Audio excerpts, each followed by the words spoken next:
Sa good vibes na experience mo na bala ang dip and dine sa isa ka kalan-an sa Sipalay, nagatusmaw ka sa tiil mo sa naga-blue nga tubig sa suba samtang naga-enjoy sang pagkaon. May report si Romeo Subaldo.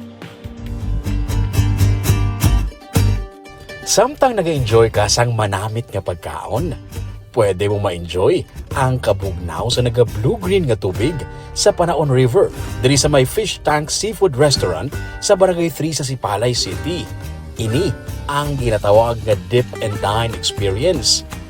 Literally, nagakutaw ka sa tubig while nagakaon. Nagakatabo ini kung high tide ang tubig.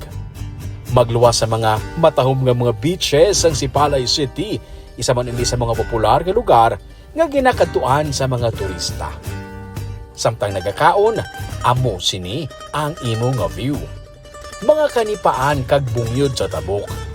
Agaw atensyon ang kolor sa tubig sa suba, ilabi na kun high tide.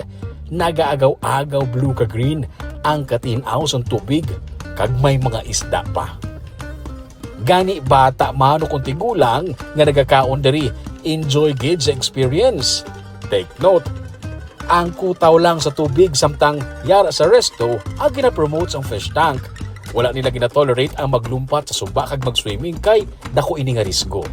Pero kung trip mo mag-fishing, pwede. Bring your own rod naman. Kulor pa lang sa tubig, daw bulong na sa kainiton na ginabatsag naton sa subong. Antes diri magkadto, lantawon ana yung kalendaryo kung sano ang high tide. Sini nga semana, Tuesday, Wednesday kag Thursday, high tide so dako ang chances nga pwede mo ma-experience ang dip and dine. Isa naman ka natural wonder diri sa Sipalay City. Romeo Subaldo para sa Digicast Negros.